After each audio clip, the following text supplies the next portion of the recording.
সাঁওতালদের যে ভূমি সে ভূমি ফেরত দিতে হবে।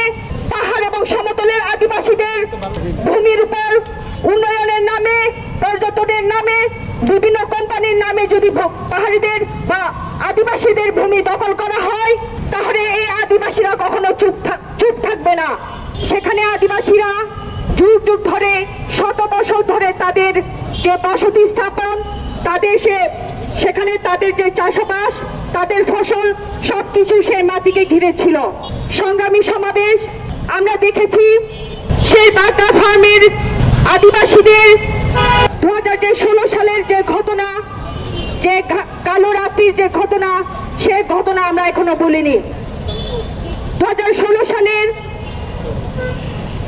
সে কালো রাত্রিতে সাঁওতালের শত শত ঘরবাড়ি অগ্নিতে ধ্বংস করে দিয়েছিল এবং সাঁওতাল আদিবাসীদের সে ভূমি রক্ষাতে যে সাঁওতালের যে 3 ভাই, সে 3 ভাইকে গুলি করে হত্যা করা হয়েছিল, যা আজও সে বিচার করা হয়নি।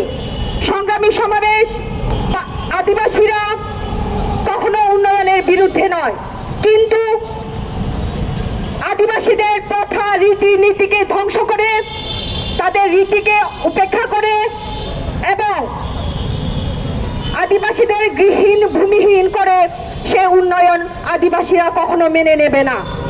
সংগ্রামী সমাবেশ এই সমাবেশ থেকে বলতে চাই, যদি আদিবাসীদের ভূমিতে উন্নয়ন করতে চান, তাহলে প্রথমে আদিবাসীদের সম্মতি নিতে হবে এবং আদিবাসীদের সেই ভূমির যে ভূমিপুত্র, সেই ভূমিপুত্রদের সম্মান দিতে হবে। সংগ্রামী সমাবেশ আজকে এই সমাবেশ থেকে স্পষ্ট করে বলে দিতে চাই, সাঁওতালদের যে ভূমি, সে ভূমি ফেরত দিতে হবে এবং 16 সালের যে সাঁওতাল 3 ভাইকে গুলি করে হত্যা করা হয়েছিল, তাদের যে হত্যা বিচার করতে হবে এবং পার্বত্য চট্টগ্রামের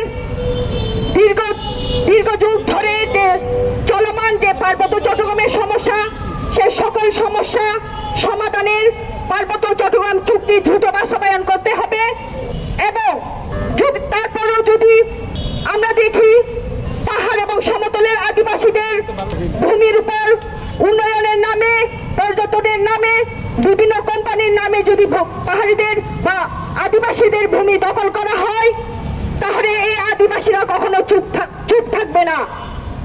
আদিবাসীরা ইতিহাস ভুলে না, তারা অন্যায়কেও ভুলে না, তারা প্রতিরোধ করতে জানে। সংগ্রামী সমাবেশ আদিবাসীদের ভূমির বিচার যদি করা না হয়, তাদের ভূমির যদি ফেরত দেওয়া না হয়, তাদের হত্যার বিচার যদি করা না হয়, তাহলে আদিবাসীরা তাদের এই আন্দোলন আরো তীব্র থেকে তীব্র আকার ধারণ করবে। এই দায় তখন এই সরকারকে নিতে হবে।